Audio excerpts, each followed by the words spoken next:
Sir पे कुदरत की फनकार ने दस्तक दी। फिर चलने लगा जादू और फूट पड़ा दरिया। ख्वाबों के खजानों का पत्थर होके शीशा हो, लकड़ी होके कपड़ा हो, धातु होके नगीना हो, धागा हो या मिट्टी हो। हर शय से उभर आया जीवन का नया चेहरा। फनकार के हाथों से काढ़े गए ये चेहरे, आईना हैरत है, तहरीरे शिफाकत है, अनमोल विरासत है, अनमोल विरासत है।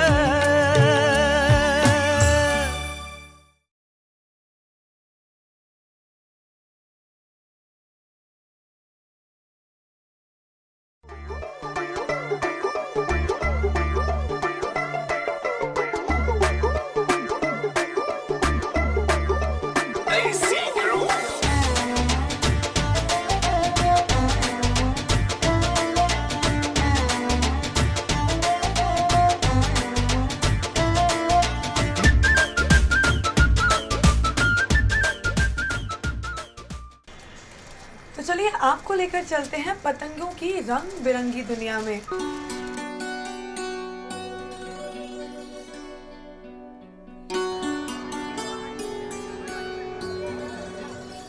पतंग उड़ाना कदीम जमाने से ही हिंदुस्तानी तहजीब का अटूट हिस्सा रहा है। पतंग शायद वो पहला और कदीम तरीन जरिया है जिससे हमारे आबाओ अजदाद की आसमान छूने की आरजुओं को हवा मिली। सिर्फ आम इंसान ही नहीं, कितने शायरों, अफसाना निगारों, साइंसदानों, फलसफियों और दानिश्वरों ने इसे अपने तख्लीकी इजहार का जरिया बनाया। आज हर मैदान में इंसानी तहजीब की बेइंतहा तरक्की के बावजूद पतंगबाजी का शौक अपने उसी कदीमी जज्बे के साथ बरकरार है। पतंगे आशिकों का भी बहुत बड़ा सहारा थीं, जिन्हें वो अपने महबूबों को पैगामात भेजने के लिए इस्तेमाल किया करते थे।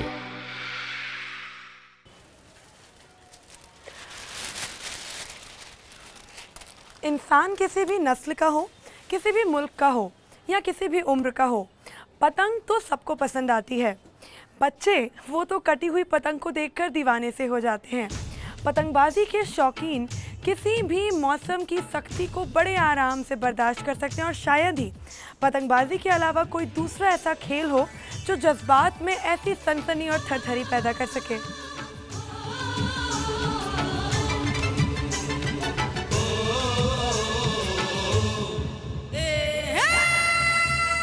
पतंगें जब तेज़ी से आसमान की ओर बढ़ती हैं तब हमारे जज्बे तमाम तर शिद्दतों के साथ बुलंद परवाज़ करते हैं।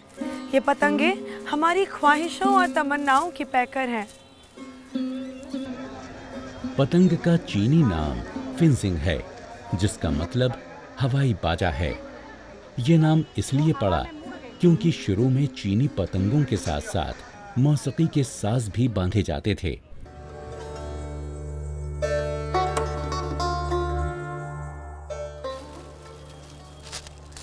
हम हिंदुस्तानियों के लिए ये पतंगे खुशी, खुशहाली, आज़ादी और अमन की अलामत है। क्यों जमाल भाई, मैंने ठीक कहा ना? चलिए चलते हैं फिर।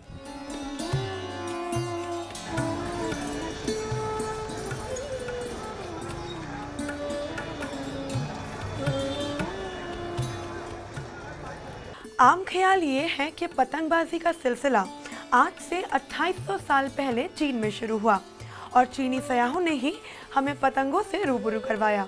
और यही वजह है कि हमारी पतंगें चीनी पतंगों से काफ़ी मिलती जुलती हैं। लेकिन कुछ लोग ये भी कहते हैं कि महाभारत के वक्त से ही हिंदुस्तान में पतंग उड़ाई जाती थी। उस वक्त इनका इस्तेमाल एक मुल्क से दूसरे मुल्क तक पैगाम पहुंचाने के लिए किया जाता था। लेकिन सबसे दिलचस्प बात तो ये है कि हिंदुस्तानी दस्तावेजी सबूत पतंगों का सबसे पुराना मिलता है शुरुआती मुगल दौर में बनाई गई एक मिनिएचर पेंटिंग में। दुनिया में बनने वाली पतंगें 1 सेंटीमीटर से लेकर 20-25 फीट बड़ी हो सकती हैं। पतंगें कई किस्मों की होती हैं क्योंकि हर उम्र और हर मिजाज के लोग इन्हें उड़ाया करते हैं। ये सादी से सादी और खूबसूरत आराइश वाली होती हैं, लेकिन इनका बुनियादी ढांचा बिल्कुल एक सा होता है। हर तरह की पतंग का बुनियादी ढांचा और सांचा एक जैसा ही होता है। हमारे मुल्क में भी और बैरूने ममालिक में भी पतंग मुरब्बा शक्ल की होती है। पतंग बनाने के लिए बांस की खपचियाँ, तरह तरह के कागज, प्लास्टिक शीट्स, कैंची और गोंद, जो कि कभी कभी घर में बनाई जाती है और कभी कभी बाहर से खरीदी जाती है, इनका इस्तेमाल होता है। आज हम जमाल भाई से एक सादी पतंग बनाना सीखेंगे और जमाल भाई हमें उनके हुनर में शरीक करेंगे। आज हम एक पतंग बना रहे हैं और इस पतंग बनाने के लिए हमें जो मटेरियल की ज़रूरत है उसमें बैम्बू स्टिक्स हैं। इसमें 2 तरह की बैम्बू स्टिक हम इस्तेमाल करते हैं। एक तो कमान होती है जो इस पतंग के बाजू कहलाती है। ये थोड़ी लचीली होती है और लंबी होती है। इसे इस तरह राउंड दिया जाता है जिसे कमान कहते हैं। ये एक तरह के पतंग के बाजू होते हैं। दूसरा एक और स्टिक होती है जो स्ट्रेट रहती है, ये इसकी कमर कहलाती है। छोटी जो होती है वो ठड्डा कहलाती है, जैसे कि ये है। और इसके अलावा हम पेपर की पतंग भी बनाती है, जो नॉर्मली पेपर की पतंग ज़्यादा बनती है। हम चाहें तो प्लास्टिक की भी बना सकते हैं और इसके लिए सीज़र यानी कैंची ज़रूरी है एक, और थोड़ा गम भी ज़रूरी है। तो जमाल भाई चलिए पतंग बनाते हैं। ठीक है, बिल्कुल। तो ये सामान थोड़ा साइड कर देते हैं जी। ये यहाँ कर देते हैं। तो कागज़ की पतंग हम आपको बनाना दिखाते हैं पहले। ये जो शीट्स बहुत सारी कटी हुई थी, इसमें से एक शीट लेते हैं और उसके हिसाब से पहले हम जो इसकी कमर कहलाती है ठड्डा, वो निकालते हैं कोई सही देख के। पहले तो ठड्डे को देखना पड़ेगा कि ठड्डा सीधा है, लचकदार है, और इसको यहाँ लगा के इसका साइज़ देख लेंगे और फिर इसको बाकी एक्स्ट्रा जो है उसे कट कर देंगे। तो ये इसका ठड्डा, पहले इस पर हम थोड़ा सा घर का बना हुआ गम जो होता है वो यूज़ करते हैं। उसके एक साइड पे हम ठड्डे के ये गम इस्तेमाल करते हैं। बहुत ज़्यादा नहीं लगाना है, हल्का हल्का लगाना है। ज़्यादा लगाएंगे तो कागज़ गल जाएगा, फट जाएगा, इसलिए हल्का हल्का लगाते हैं और थोड़ा सा इसको हवा देते हैं हम, ताकि ये सूख जाए आसानी से। फिर हम इसको यहाँ रख के सेंटर में बिल्कुल रख के इसको पेस्ट कर देंगे और इसको पलट के हम हल्का सा प्रेस करते हैं ताकि ये इजीली सेट हो जाए। ठीक है, अब हमारी ये कमर तैयार हो गई पतंग की। अब हम इसके लिए कमान लेंगे। कमान को जो लेंगे हम, तो इसमें ये सबसे मेन चीज़ है, इसकी इक्वलिटी देखते हैं कि इसका राउंड एक होना चाहिए। देखिए जिस तरह से ये राउंड आ रहा है, इसमें एक साइड है एक साइड नहीं है, तो हम इसको दूसरी साइड से बेंध देंगे ताकि कमान इक्वल हो जाए दोनों साइड से। ये देखिए, इसको रखने के बाद हम इसका जो एक्स्ट्रा हिस्सा है उसको काट देंगे। ये एक्स्ट्रा हिस्सा हमने इसका हटा दिया। अब पहले की तरह हम इस पर गम कमान पे गम नहीं लगाते, गम लगता है इसके दोनों साइडों में हल्का हल्का सा, और इसको अच्छी तरह से पेस्ट कर देते हैं इस पर ताकि ये ज़्यादा गीला ना रहे। फिर कमान के दोनों हिस्सों पे ज़रा ज़रा सा टच कर देंगे ताकि इजीली ये चिपक जाए।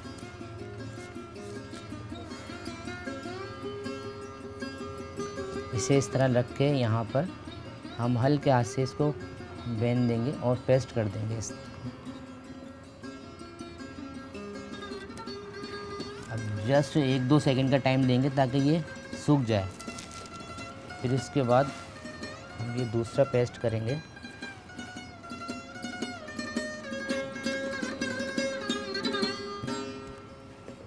दोनों को मिला के हमने सेट कर दिया।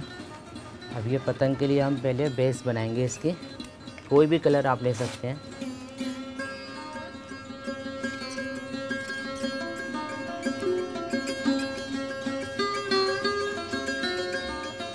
ये इसके पिट्ठे भी कहते हैं हम इनको, और इसको जो है पतंग बनाने में ज़रूरी इस्तेमाल किया जाता है, क्योंकि अगर हम ये नहीं लगाएंगे तो ये पतंग कमान यहाँ से निकल जाएगी और फट जाएगी, पतंग वो नहीं पाएगी।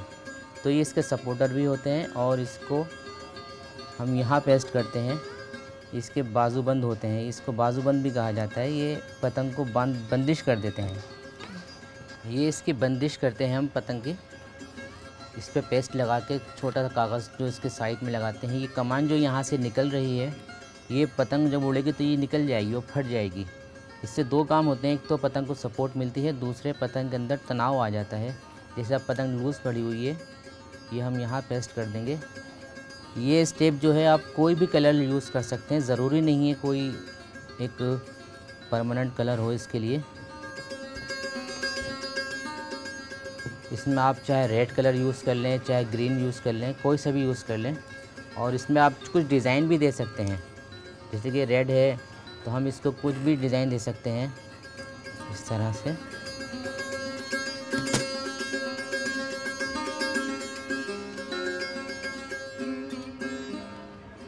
गम ज़रा अच्छी तरह से इसमें जज्ब हो जाए तो वो पतंग को ख़राब नहीं करेगा, कागज़ ख़राब नहीं करेगा। इसको हम यहाँ लगाएंगे ताकि ये ऊपर से इसका मुंह जो है वो अच्छा लगे। आपने ये जो बाजूबंद लगाई है कागज़ की, जी, ये दो ही लगती हैं? अगर पतंग बड़ी हो तो शायद आप ज़्यादा लगाते हो। नहीं, वैसे तो नॉर्मली दो ही लगती हैं। अगर बड़ी पतंग है तो उसमें इसको हम थोड़ा सा डिस्टेंस दे के लगा सकते हैं, 4 कर सकते हैं जी। लेकिन 2 में ही आ जाती है। उसमें हम ये जो बंदिश है ये छोटा लगा है, बड़ी पतंग में फिर बड़ा बंदिश लगता है जी। तो ये आगे दूसरा, ये हमने एक तो इसके मुंह पे लगाया और एक ये हम दूसरा इसके कमर पे लगाते हैं।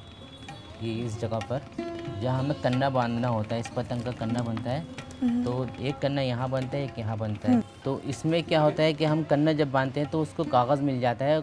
खाली इस लकड़ी पे अगर डोर आएगी तो वो जल्दी कट जाती है। ये 2 पेस्ट हमने यहाँ किए और एक पेस्ट हमने यहाँ किया है। यहाँ पे इसलिए लगाया है क्योंकि कमान ठड्डे से जो है डोर कट जाती है, तो यहाँ जब हम इसके कन्ने बांधते हैं तो उसको सपोर्ट मिल जाती है, धागे को जल्दी कटता नहीं है। ऐसे ही हम एक स्टेप यहाँ पे भी लगाएंगे इसे कमानी के ऊपर। ये जो हम छोटी सी स्टिक लगा रहे हैं यहाँ कमान पे, वो इसलिए है ताकि धागा ना कटे। इसमें जो हम कन्नी बांधते हैं वो ना कटे, उसके धागे को मजबूत करने के लिए ये लगाते हैं। इधर और इधर कन्ने बनते हैं तो वो उसको सपोर्ट मिलती है कि धागा कटे नहीं जल्दी इस लकड़ी से। ठीक है, इसके बाद जब हम इसको सेट कर लेते हैं तो हम इसमें लगाते हैं इसका पत्ता, जो कि इसकी खूबसूरती को और बढ़ा देता है पतंग की। एक ट्रायंगल शेप ले लेते हैं। जमाल भाई, अभी तक की सबसे बड़ी पतंग आपने कितनी बड़ी बनाई और कब बनाई थी? हमने सबसे बड़ी पतंग जो बनाई है अब तक जी। वो 400 स्क्वायर फीट की बनाई है। 400 स्क्वायर फीट? जी। और का? ये हमने बनाई है आज़ादी के 50 वर्ष पूरे हुए थे।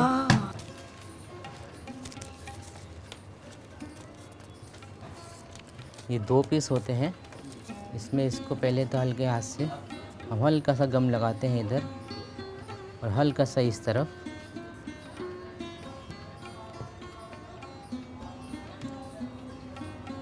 फिर हम इसको बैक करके इस तरह इसकी डंडी की नोक से मिला के लगाते हैं।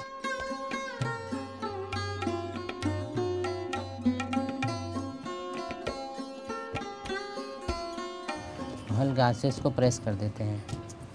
फिर हम इसको राउंड देते हैं और ये बैम्बू स्टिक्स जो होती हैं इसको काट के पतली कर लेते हैं, जो कि इस पत्ते को सपोर्ट देती है। पत्ता ये हवा में जाके मुड़ता नहीं है।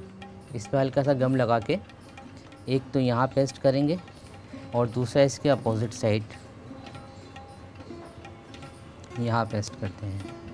फिर जो दूसरा इसका पत्ता है उस पर भी हम हल्का सा गम लगाएंगे।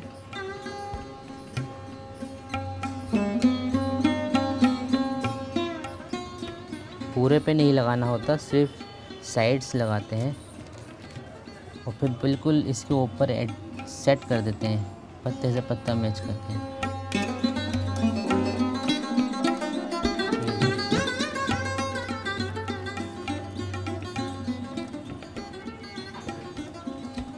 और ये आपकी पतंग तैयार है। अब आप इसको उड़ा सकते हैं। इसमें 2 होल यहाँ करते हैं हम, जिसमें धागा बांधने के लिए, और 2 यहाँ करते हैं, उससे इसको कन्नी बनती है। फिर हम इसको आराम से इजीली फ्लाई कर सकते हैं पतंग को। देखिए ये पतंग आपकी इस तरह तैयार हो गई है। आप देखिए, ये तो बहुत ही दिलचस्प था पतंग बनाना। ये कितनी आसानी से आपने इतनी खूबसूरत पतंग बना दी। जमाल भाई, अब आप इसमें सुराख करके हमें धागा बांधना भी सिखा दीजिए। धागा बांधते हैं और इसमें पतंग मैंने सिंपल बनाई है। इसमें चाहें तो मैं आपको सैंपल दिखाता हूँ। इसमें डिज़ाइन भी कर सकते हैं आप इस तरह से। ये देखिए, इसमें बड़ा साइज़ भी ले सकते हैं हम, उसमें डिज़ाइन जो चाहे वो बना लें, लेकिन इसको स्क्वायर शेप देना पड़ता है। दोनों तरफ एक जैसा बनाएंगे तो ज़्यादा गेटअप आएगा। और इसको हम और दूसरा तरीका भी देखते हैं। ये देखिए, इसमें हम 4 पेस्ट किए हमने और फिर इसमें बीच में एक और पेस्ट किया, तो ये और ख़ूबसूरत लगेगा। इस तरह हम कुछ भी पेस्ट कर सकते हैं और बना सकते हैं। तो ये एक दिलचस्प तरीका है। उसमें हम चाहे ये टेल जो आप दिखाई मैंने आपको, ये टेल लगा लेंगे हम। चाहे तो इसमें लंबी टेल लगा लें, वो और ख़ूबसूरत लगेगी पतंग उड़ते वक्त। और आपको मैं एक और पतंग दिखाता हूँ। ये देखिए, ये हमारे हिंदुस्तान की शान तिरंगा। और हम ये पतंग स्पेशली बनती है 15 अगस्त पे, जब हम उड़ाएंगे तो तिरंगा आसमान पे लहराता है, वो बहुत ही अच्छा लगता है। चलिए जमाल भाई, फिर तो साथ ही में पतंग उड़ाएंगे इस बार 15 अगस्त को। लेकिन मैं आपसे जानना चाहती हूँ कि हमने देखा है कि कई बार आसमान में हम एक साथ 3 पतंगे 4 पतंगे बंधी हुई उड़ते हुए देखते हैं। तो वो पतंगे उड़ाते वक्त ही साथ में बांधी जाती हैं या फिर आप उस तरह की पतंगे भी बनाते हैं? वो पतंगे भी बनाते हैं हम, और उसको उड़ाते वक्त नहीं, पहले ही सेट किया जाता है। उसमें सबसे मेन जो होता है उसका डिस्टेंस सेट करना पड़ता है। उस पतंग जो है वो भी स्पेशल बनती है। उसमें पतंग का साइज़ भी एक रखना पड़ता है। पतंग का जो ठड्डा हम लगाते हैं, जो कमान लगाते हैं, इनका मेजरमेंट भी बिल्कुल इक्वल रखना पड़ता है। और उसमें 3-4 नहीं, हम एक डोर पे 100 पतंग उड़ाते हैं। वाह, ये तो बहुत ही अच्छी बात है। और सबसे मेन बात, हम अपना तिरंगा ही झंडा उसमें बनाते हैं जी, ताकि आसमान से ज़मीन तक हमारा तिरंगा ही झंडा लहराए। जी, बहुत ही अच्छी बात है। चलिए जमाल भाई, आप हमें इस पतंग में आप धागा बांधकर ज़रा दिखा दीजिए। जी बिल्कुल, ताकि हम कल पतंग उड़ाने के लिए बिल्कुल तैयार हो। तो आपको मैं कन्ना बांध कर ही दिखा देता हूँ। एक पतंग में पहले तो हम 2 सुराख करेंगे। उसमें बारीक से कोई तीली लीजिए और उसे बारीक कर लीजिए एक साइड से, या कोई नोकीली चीज़ हो, पेन हो या कुछ हो, उससे एक हम इस तरह होल करेंगे इस तरह से, और एक इस तरफ होल करेंगे, और दूसरा होल हम यहाँ करेंगे नीचे।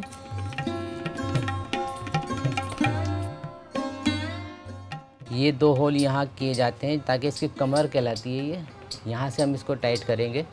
और दूसरे होल जो है वो इसकी कमान के ऊपर होते हैं। एक सुराख हम इस तरफ करेंगे और एक इस तरफ, ताकि हम जब यहाँ से निकालें तो ये दोनों पेस्ट बन जाएं, एक दूसरे से मिल जाएं, गर्दन और कमर। अगर ये मिलेंगे नहीं तो पतंग उड़ेगी नहीं। अब हम इसमें कन्ना बांधेंगे। ये देखिए, धागे को हमने इस तरह रोल किया और इसमें पहले एक होल में लेके फिर दूसरी साइड से पकड़ के वापस दूसरे होल में निकाला। इस तरह से करेंगे हम।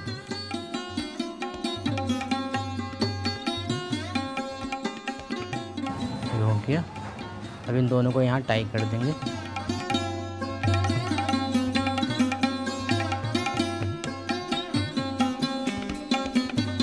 ऐसे ही दूसरी साइड भी करेंगे। इधर से लेके गए हम,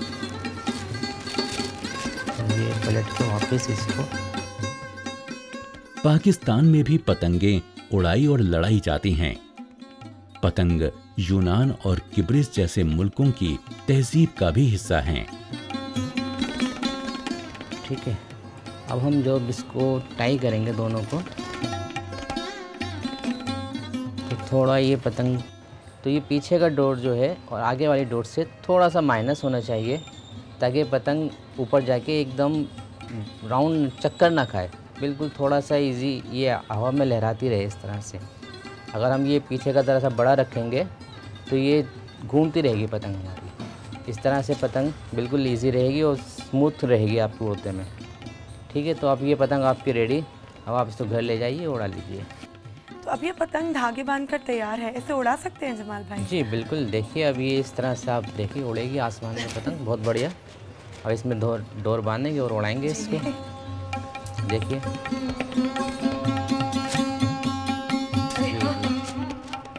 चलिए जमाल भाई, अब पतंग बना ली है, चल के उड़ाते हैं।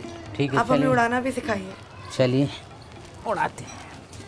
पतंगबाजों को गुरूर है अपने आबाओ अजदाद पर। हकीम लुकमान थे, उन्होंने कहा कि कोई चीज़ ऐसी बनाइए जो आंखों से दूर जाए और फिर करीब आए, फिर दूर जाए फिर करीब आए। ये पतंगबाजी की। भाई मियाँ, मेरे जहन में रह रह कर एक सवाल बार बार आता है कि आखिर पतंगबाजी के फन से फनकार को मिलता क्या है? पतंगबाज को पतंगबाज की पतंग उड़ाने से उसको खुशी मिलती है। और पतंगबाजी एक अच्छी चीज़ है, वर्जिश भी होती है, बहुत अच्छी है। हाथ पैर चलते हैं तो वर्जिश होती है पतंगबाजी। पतंगबाजी हमारी दिलो जान है और हमारा इसके अंदर साथ कुछ है। और अब तक जब तक ये सूरज चांद रहेगा पतंगबाजी उड़ती रहेगी और आसमान पे चमकती रहेगी।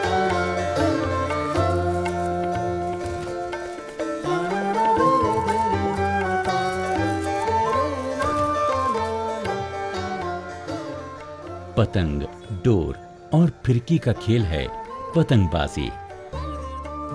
बाजार में फिरकियां प्लास्टिक और लकड़ी की भी दस्तयाब हैं, जिन पर सादी डोर और मांझे को लपेटा जाता है।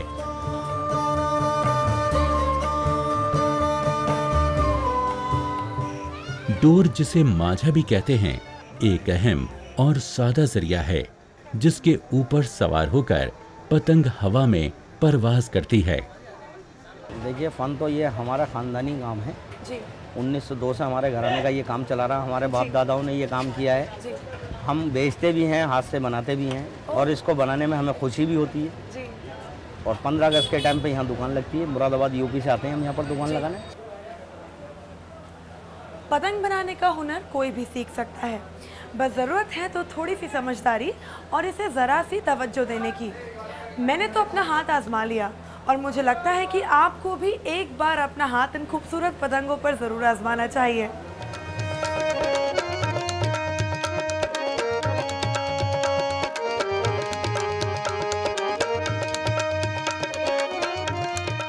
पतंगबाजी हमारे भरे पूरे तहजीबी वर्षे का जश्न है। ये हमारी फतेहमंदी, हमारे जोशो खरोश और हमारे जज्बे आज़ादी का एक मुजाहिरा है। इसे देखकर मुझे बहुत खुशी मिलती है। ये बात आप भी मानते ही होंगे।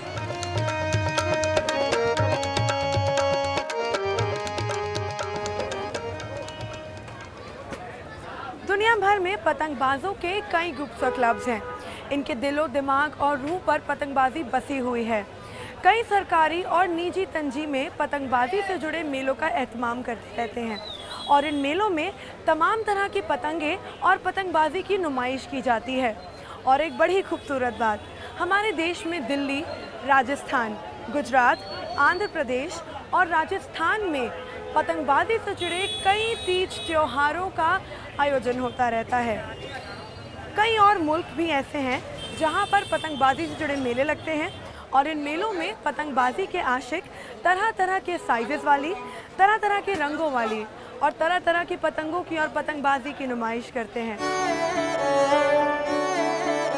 दुनिया में पतंग उड़ाना दूसरे तमाम खेलों के मुकाबले तेजी से बढ़ रहा है।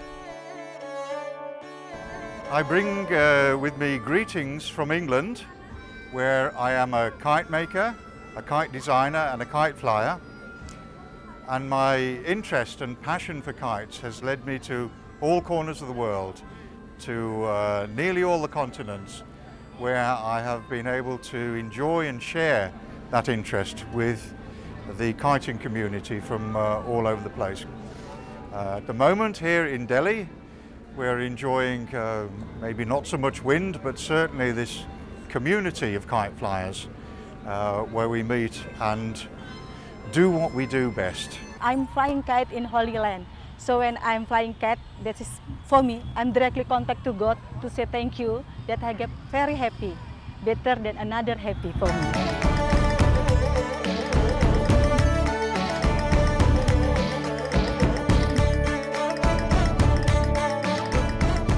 You are seeing the kites from 20 feet to 2-inch kites. So we are showing our art to the Delhi. So young generation come up and take up this art. It's really a good hobby. You can enjoy with your family. No age boundings.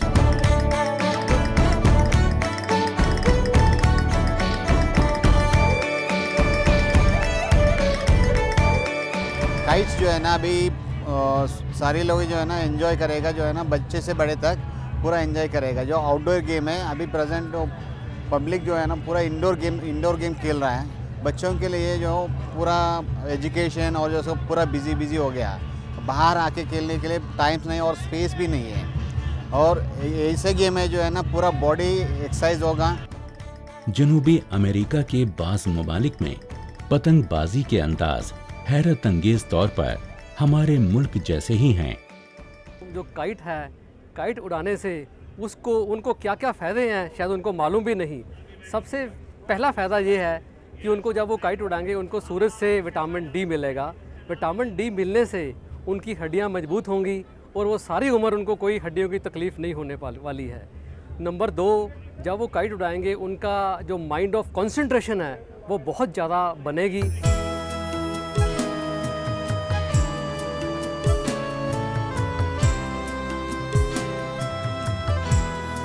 हमें आवाज देती है ये सदियों की विरासत। हमें आवाज देती है ये सदियों की विरासत। हमें महफूज रखो, हमें जिंदा रखो यारो के हम हैं हुनर हिंदुस्तान के। पतंगे इंसान की आज़ादी, उसके आसमान में परवास करने और बुलंदियों को छूने के जज्बे का जश्न है। पतंगे फ़िज़ा में मोहब्बत और इंसानी एतिहाद के वो पैगाम हैं जो सारी दुनिया को एक डोर में बांधे हुए हैं। तो ये था हमारा आज का सफ़र। आपसे मिलेंगे बहुत जल्द हम किसी नए फ़न के साथ। तब तक के लिए खुदा हाफिज़।